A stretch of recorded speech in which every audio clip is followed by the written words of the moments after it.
We're here to discuss corner kit arrangements. I'm Lauren. And I'm Pat. And we are Super Trellis.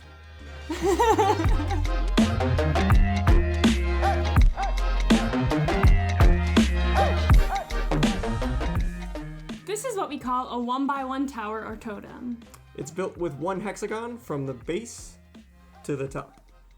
This is great for plants like the Monstera deliciosa that have one thick stem and large heavy leaves. The purpose of this trellis is to help the plant grow vertically and arrange the leaves so that they don't shadow one another as the plant grows. A lot of times these types of plants will have their lower leaves die off as they receive less light due to shadows from the leaves up above. The stems should rest on each layer, and that will prevent you from having to tie the plant to a trellis. Over time, you can shift the hexagons around to better support the leaves. You can see that we have some of these parts offset from each other, meaning that the half hexagon doesn't match the adjoining part.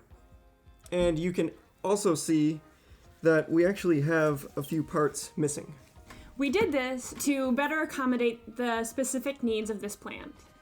Fun fact, in their native environment, the aerial roots of the Monstera rest on branches of trees. You can simulate this with Super Trellis by directing the aerial roots through the trellis on the backside. This arrangement needs a full corner on every other layer. You can't skip them when building your 1x1 tower. Okay, moving on to a 2x2 tower or another size square, which could be as big as a 3x3, 4x4, 5x5. The biggest we've built is a 5x4.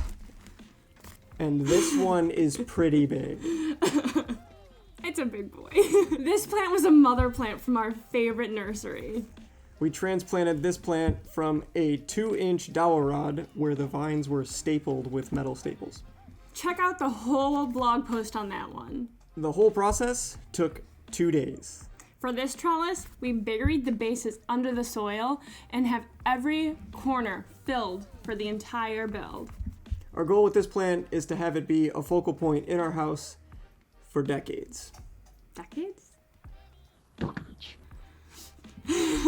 The size of this trellis allowed us to layer the vines next to each other and mimic its existing trellis. Because the vines were facing down when it couldn't support itself on the rod anymore, we had to actually loop them around in some places, and now they're finally starting to grow back up. Mature vines like these are difficult to manipulate, and the extra space was very helpful. Another feature of this build is that the leaves at the bottom of the plant can still get light through the top of the trellis. Moving on to floating corners. This Hoya was originally trellised on just one 2-dimensional trellis. That's one of the existing trellises that you see here. Over the past summer, it really grew a ton, and so the trellis needed to be modified. Using the floating corner method is a great way to make your trellis stronger without having to do a repot or a full overhaul. Check out these new leaves that almost look like fruits because they're so thick and they're as big as my hand. They feel like mangoes. They do feel like mangoes. With an arrangement like this, you can actually build off shoots from the trellis with the hexagons that will allow you to capture stray vines and also add a little bit of creativity to your trellis. When you finally repot the plant, you can fill these in with half hexagon full corners if necessary.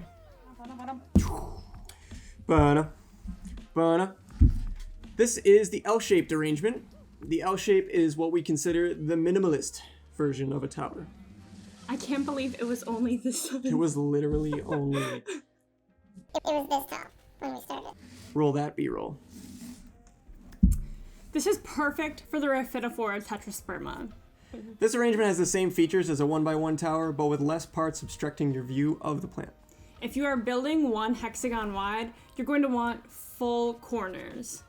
This trellis arrangement can either be behind or in front of your plant, or it could go to the side. It's really up to you.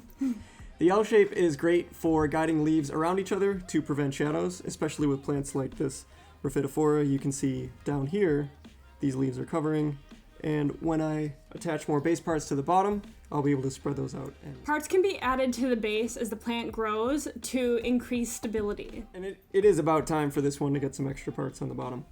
It's growing like a weed. Please. Thanks for checking out this guide. If you've got any questions or you just want to chat about plants, Send me a message. thanks.